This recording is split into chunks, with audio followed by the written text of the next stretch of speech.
মাটির নিচে ঘুটঘুটে অন্ধকার। হঠাৎ আপনার বুকের পাঁজরের হাড়গুলো মরমর করে ভেঙে গুঁড়ো হয়ে গেল। চিৎকার করার শক্তিও তখন আপনার থাকবে না। আপনার চারপাশ থেকে ধেয়ে আসছে শীতল মাটির অসহ্য চাপ। এক পাশের হাড় ঢুকে যাচ্ছে অন্য পাশের হাড়ের ভেতর। শ্বাস বন্ধ হয়ে আসছে। এ কি হচ্ছে? এই অসহ্য যন্ত্রণা কি শুধুই শুরু, নাকি এটাই আমার শেষ? আপনি অনুভব করতে পারছেন আপনার দেহ থেকে কিছু একটা টেনে বের করে আনা হচ্ছে, যেন জীবন্ত ছাগলের শরীর থেকে চামড়া টেনে তোলার মতো। শিরা উপশিরা ছিঁড়ে যাচ্ছে, প্রতিটি কোষ চিৎকার করে উঠছে যন্ত্রণায়। এ যেন মাথার খুঁটি থেকে চুল উপড়ে ফেলার মতো এক ভয়ঙ্কর অনুভূতি, কারণ আপনার সময় শেষ। সেই মুহূর্ত এসে গেছে যেটাকে আপনি বছরের পর বছর এড়িয়ে চলেছিলেন, যেটাকে আপনি ভাবতেন এ তো এখনো অনেক দূরের ব্যাপার। সেই শেষ নিঃশ্বাস এখন ঘনিয়ে এসেছে। আপনার জিহ্বা কথা বলার ক্ষমতা হারিয়ে ফেলেছে। আপনার চোখ স্থির হয়ে গেছে একটি নির্দিষ্ট জায়গায়। আপনার হৃৎপিণ্ড আরেকবার ধুকধুক করে, তারপর চিরতরে থেমে যায়। যদি আপনি একজন নেককার বান্দা হন, তবে ফেরেশতারা আপনার কাছে আসেন নূরের মতো উজ্জ্বল আর সুন্দর চেহারা নিয়ে। তাদের সাথে থাকে জান্নাতের সুগন্ধিযুক্ত কাফনের কাপড়। তারা সেই রূহকে অত্যন্ত নরম আর আদরের সাথে শরীর থেকে বের করে আনেন, ঠিক যেভাবে একটি ভেজা আটার ভেতর থেকে একটি চুল খুব সহজে বেরিয়ে আসে। এরপর সেই পবিত্র রূহকে জান্নাতের সুগন্ধি কাফনে জড়িয়ে নেওয়া হয়, যেখান থেকে মেশক আম্বরের চেয়েও উত্তম সুগন্ধ বের হতে থাকে। ফেরেশতারা যখন সেই রূহকে নিয়ে আসমানের দিকে উঠতে থাকেন, তখন আসমানের দরজা তার জন্য খুলে দেওয়া হয়, তাকে ভেতরে ঢুকতে দেওয়া হয় না। এরপর তার রূহকে ইল্লিন নামক এক সম্মানিত জায়গায় রেখে দেওয়া হয়। কিন্তু যদি আপনি একজন বদকার বা পাপী মানুষ হন, তবে ফেরেশতারা আপনার কাছে আসেন ভয়ঙ্কর এবং কালো চেহারা নিয়ে। তাদের সাথে থাকে জাহান্নামের দুর্গন্ধময় চট। সেই পাপী রূহকে অত্যন্ত কষ্ট দিয়ে টেনে হিচড়ে শরীর থেকে বের করে আনেন, ঠিক যেভাবে একটি জীবন্ত ছাগলের চামড়া টেনে বের করা হয়। এরপর সেই নাপাক রূহকে জাহান্নামের দুর্গন্ধময় চটে জড়ানো হয়, যেখান থেকে মরা পশুর চেয়েও জঘন্য দুর্গন্ধ বের হতে থাকে। ফেরেশতারা যখন সেই রূহকে নিয়ে আসমানের দিকে উঠতে থাকেন, তখন আসমানের দরজা তার জন্য বন্ধ করে দেওয়া হয়, তাকে ভেতরে ঢুকতে দেওয়া হয় না। এরপর তার রূহকে সিজ্জিন নামক এক অপমানজনক জায়গায় ছুঁড়ে ফেলা হয়। এরপর মৃত ব্যক্তিকে যখন কবরে নামিয়ে রাখা হয় এবং তার আত্মীয় স্বজনরা তাকে মাটি দিয়ে চলে আসে, তখন এক ভয়ঙ্কর অধ্যায় শুরু হয়। মৃত ব্যক্তি কবরে শুয়ে থেকেও তার আপনজনদের পায়ের আওয়াজ শুনতে পায়। যখন কবরের কাছ থেকে শেষ ব্যক্তিটিও 40 কদম দূরে চলে যায়, তখন কবরের মাটি তাকে এমন জোরে দুই পাশ থেকে চাপ দেয় যে তার বুকের এক পাশের হাড় অন্য পাশের হাড়ের ভেতর ঢুকে যায়। এই চাপ থেকে কেউই রক্ষা পাবে না, সে যত বড় নেককারী হোক না কেন। এরপর শুরু হয় সেই আসল পরীক্ষা। কবরে সেই ভয়ঙ্কর মাটির চাপের পর হঠাৎ করে কবরের মাটি দুভাগ হয়ে যায় এবং আগমন ঘটে দুই ভয়ঙ্কর ফেরেশতার। তাদের নাম মুনকার এবং নাকির। হাদিসের বর্ণনা অনুযায়ী তাদের দেখতে অত্যন্ত ভয়ঙ্কর। তাদের গায়ের রং হবে নীল কালো, চোখগুলো হবে আগুনের গোলার মতো, আর তাদের কণ্ঠস্বর হবে বজ্রপাতের মতো ভয়ঙ্কর। তাদের হাতে থাকবে বিশাল এক লোহার হাতুড়ি। সেটি এত ভারী হবে যে দুনিয়ার সকল মানুষ মিলেও তা মাটি থেকে তুলতে পারবে না। তারা কবরের সেই লোকটাকে বসিয়ে দেবেন এবং এক ভয়ঙ্কর ধমকের সুরে জিজ্ঞেস করা শুরু করবেন। যদি মৃত ব্যক্তি একজন নেককার বা ঈমানদার বান্দা হন, তবে তিনি এই ভয়ঙ্কর দৃশ্য দেখেও ভয় পাবেন না, কারণ আল্লাহ তার অন্তরকে শান্ত এবং দৃঢ় করে দেবেন। ফেরেশতারা তাদের বজ্রকণ্ঠে প্রথম প্রশ্ন করবেন, মান রাব্বুকা, তোমার রব কে? ঈমানদার বান্দা কোনো ভয় না পেয়ে অত্যন্ত শান্ত এবং দৃঢ় কণ্ঠে উত্তর দেবেন, রাব্বি আল্লাহ, আমার রব আল্লাহ। এরপর তারা দ্বিতীয় প্রশ্ন করবেন, ওয়ামা দীনুকা, তোমার ধর্ম কি? তিনি উত্তর দেবেন, দীনিল ইসলাম, আমার ধর্ম ইসলাম। সবশেষে তারা আমাদের প্রিয় নবী হজরত মুহাম্মদ সাল্লাল্লাহু আলাইহি ওয়াসাল্লামের দিকে ইশারা করে তৃতীয় প্রশ্নটি করবেন, এই ব্যক্তি সম্পর্কে তুমি কি বলতে? ঈমানদার বান্দা উত্তরে বলবেন, হুয়া রাসূলুল্লাহ, তিনি আল্লাহর রাসূল। ফেরেশতারা আবার জিজ্ঞেস করবে, তুমি কিভাবে জানলে? সে উত্তরে বলবে, আমি আল্লাহ কিতাব পড়েছি, তার উপর ঈমান এনেছি এবং তাকে সত্য বলে জেনেছি। এই 3টি প্রশ্নের সঠিক উত্তর দেওয়ার পর আসমান থেকে এক গায়েব আওয়াজ আসবে, আমার বান্দা সত্য বলেছে, তার জন্য জান্নাতের একটি বিছানা বিছিয়ে দাও, তাকে জান্নাতের পোশাক পরিয়ে দাও এবং তার জন্য জান্নাতের একটি দরজা খুলে দাও। সাথে সাথেই তার কবরকে 70 হাত প্রশস্ত করে দেওয়া হবে এবং তার কবরটা জান্নাতের আলো আর সবুজে ভরে যাবে। জান্নাত থেকে তার কবরের মধ্যে সুগন্ধি বাতাস আসতে থাকবে। এরপর তার কাছে একজন অপরূপ সুন্দর চেহারার ব্যক্তি আসবেন, যার শরীর থেকে সুগন্ধ বের হবে। মৃত ব্যক্তি তাকে জিজ্ঞেস করবেন, তুমি কে? তোমার চেহারা এত সুন্দর কেন? সেই সুন্দর ব্যক্তি উত্তর দেবেন, আমি তোমার নেক আমল, আর আল্লাহ আমাকে পাঠিয়েছেন। আজ থেকে আমি তোমার সঙ্গী, তোমার কোনো ভয় নেই। এরপর সেই ঈমানদার বান্দা আল্লাহ কাছে দোয়া করবেন, হে আল্লাহ, দয়া করে তাড়াতাড়ি কেয়ামত কায়েম করুন, যাতে আমি আমার পরিবার এবং জান্নাতের অফুরন্ত নিয়ামত উপভোগ করতে পারি। তাকে বলা হবে, তুমি শান্তিতে ঘুমাও, কেয়ামতের আগে পর্যন্ত তোমাকে কেউ বিরক্ত করবে না, তোমার ঘুম ভাঙবে কেয়ামতের দিন। আর এভাবেই কেয়ামত পর্যন্ত তার কবরটি হয়ে যাবে জান্নাতের বাগানগুলোর মধ্যে একটি বাগান। কিন্তু যদি মৃত ব্যক্তি একজন বদকার বা পাপী মানুষ হয়, তবে মুনকার নাকিরের ভয়ঙ্কর চেহারা দেখেই তার আত্মা শুকিয়ে যাবে, ভয়ে সে থরথর করে কাঁপতে থাকবে। ফেরেশতারা যখন তাকে বসিয়ে প্রথম প্রশ্ন করবেন, মান রব্বুকা, তোমার রব কে? ভয়ে আর আতঙ্কে তার মুখ দিয়ে কোনো কথা বের হবে না। সে তোতলানো গলায় বলবে, হাঁ হাঁ, হায় হায়, আমি তো কিছুই জানি না। তারা আবার দ্বিতীয় প্রশ্ন করবেন, ওয়ামা দীনুকা, তোমার দিন কি? সে আবারও একই উত্তর দেবে, আমি তো কিছুই জানি না। সবশেষে তারা নবীজিকে দেখিয়ে তৃতীয় প্রশ্নটি করবেন, এই ব্যক্তি সম্পর্কে তুমি কি বলতে? সে উত্তরে বলবে, আমি তো কিছুই জানি না, মানুষ যা বলতো আমিও তাই বলতাম। তার এই উত্তরগুলো শোনার পর আসমান থেকে এক গায়েব আওয়াজ আসবে, সে মিথ্যা বলেছে, তার জন্য জাহান্নামের একটি বিছানা বিছিয়ে দাও, তাকে জাহান্নামের পোশাক পরিয়ে দাও এবং তার জন্য জাহান্নামের একটি দরজা খুলে দাও। সাথে সাথেই জাহান্নামের ভয়ঙ্কর গরম এবং দুর্গন্ধ বাতাস তার কবরে আসতে শুরু করবে।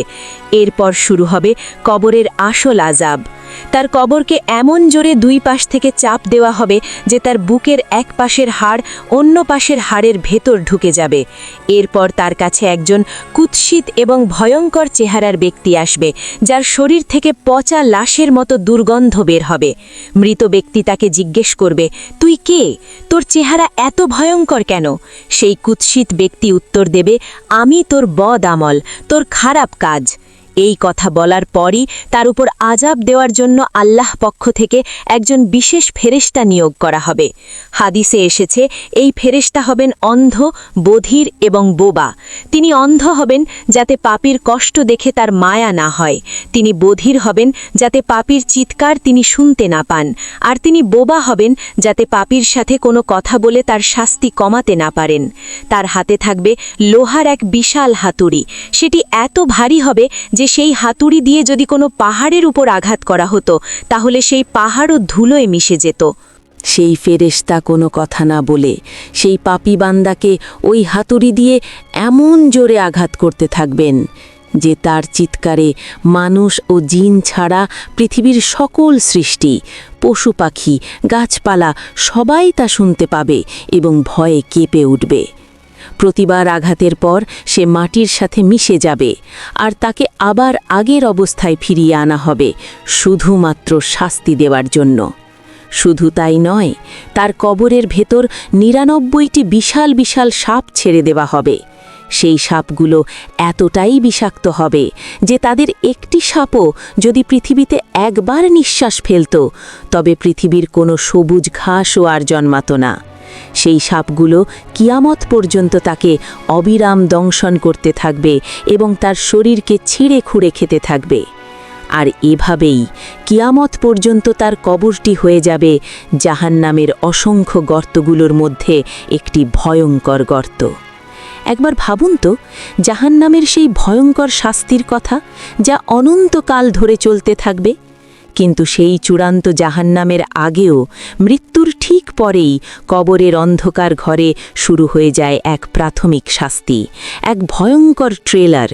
এই ট্রেলারের যন্ত্রণাই যদি সহ্য করা না যায়, তাহলে মূল সিনেমার পরিণতি কী হবে? আসুন আজ আমরা জানব কবরের সেই অন্ধকার জগতে মুনকার নাকিরের সওয়াল জবাব শেষ হওয়ার পর বিভিন্ন পাপের জন্য ঠিক কী ধরনের ভয়ঙ্কর শাস্তি অপেক্ষা করছে। যারা দুনিয়াতে ফরজ নামাজের ব্যাপারে অলসতা করত, আজান শোনার পরও যারা নামাজ আদায় না করে ঘুমিয়ে থাকত অথবা দুনিয়ার কাজে ব্যস্ত থাকত, তাদের জন্য কবরে অপেক্ষা করছে এক যন্ত্রণাদায়ক শাস্তি। তাদের মাথা একটি বিশাল পাথর দিয়ে অনবরত থেতলে দেওয়া হবে। যখনই মাথাটি চূর্ণ বিচূর্ণ হয়ে যাবে, তা আবার আগের মতো সম্পূর্ণ হয়ে যাবে এবং সাথে সাথেই আবার একই ভয়ঙ্কর শাস্তি দেওয়া হবে। এই যন্ত্রণাদায়ক চক্র এক মুহূর্তের জন্যও থামবে না, যা চলবে কিয়ামত পর্যন্ত। আর যারা দুনিয়াতে মিথ্যা কথা বলতো, সকালে ঘর থেকে বের হয়ে এমন মিথ্যা ছড়াতো যা সারা পৃথিবীতে ছড়িয়ে পড়ত, যারা গুজব রটিয়ে মানুষের সম্মান নষ্ট করত, তাদের জন্য রয়েছে এক বীভৎস এবং অপমানজনক শাস্তি। একজন ফেরেশতা একটি লোহার ধারালো আংটা হাতে নিয়ে তার পাশে দাঁড়িয়ে লোকটির মুখের একপাশে আংটাটি ঢুকিয়ে দিয়ে তার চোয়াল, নাক এবং চোখকে ঘাড় পর্যন্ত চিরে ফেলবে। যখন এক পাশ চেরা শেষ হবে, তখন সে অন্য পাশে গিয়ে একই কাজ করবে, আর এর মধ্যে প্রথম পাশটি আবার আগের মতো ঠিক হয়ে যাবে। এই ভয়ঙ্কর শাস্তিটিও অবিরামভাবে চলতে থাকবে। যারা দুনিয়াতে ব্যভিচার বা জিনার মতো জঘন্য ও লজ্জাজনক পাপে লিপ্ত ছিল, নারী পুরুষ নির্বিশেষে, তাদের জন্য কবরে অপেক্ষা করছে এক অত্যন্ত অপমানজনক এবং যন্ত্রণাদায়ক শাস্তি। তাদেরকে একটি চুলার মতো গর্তের মধ্যে রাখা হবে, যার উপরের অংশটি হবে সরু এবং নিচের অংশটি হবে প্রশস্ত, আর সেই গর্তের ভেতরে দাউ দাউ করে আগুন জ্বলতে থাকবে। যখনই আগুনের শিখা উপরের দিকে উঠবে, তারা চিৎকার করতে করতে গর্তের উপরের দিকে উঠে আসবে, প্রায় বেরিয়ে যাওয়ার মতো অবস্থায়। কিন্তু ঠিক সেই মুহূর্তে যখনই আগুন কিছুটা কমে যাবে, তারা আবার চিৎকার করতে করতে নিচের দিকে পড়ে যাবে। তাদেরকে উলঙ্গ অবস্থায় রাখা হবে এবং তারা লজ্জায় এবং যন্ত্রণায় অবিরামভাবে চিৎকার করতে থাকবে। কিয়ামত পর্যন্ত তাদের সাথে এভাবেই আচরণ করা হবে।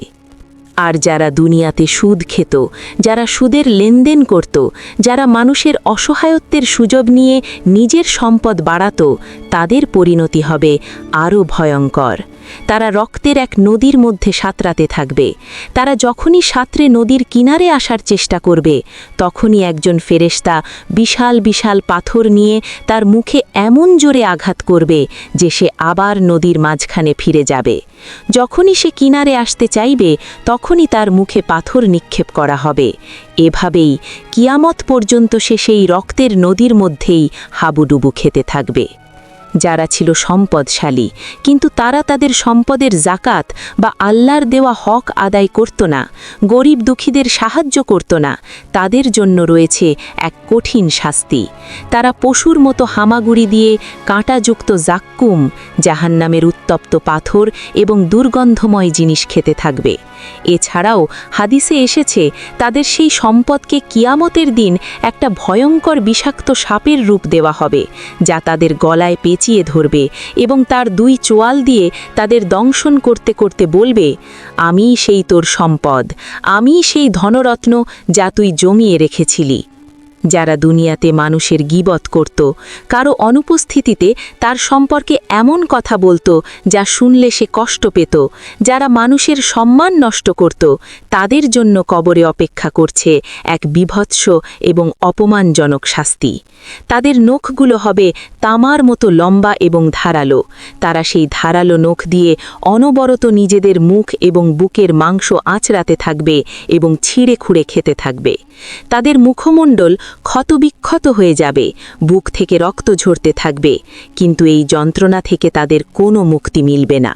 অর্থাৎ একজনের কথা আরেকজনের কাছে লাগিয়ে দুই ব্যক্তির মধ্যে সম্পর্ক নষ্ট করত, ঝগড়া এবং ফাসাদ সৃষ্টি করত, তারাও কবরের কঠিন আযাব থেকে রক্ষা পাবে না।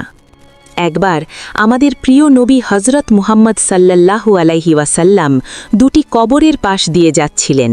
হঠাৎ তিনি থেমে গেলেন এবং বললেন, এই দুটি কবরের বাসিন্দাদের উপর আযাব হচ্ছে।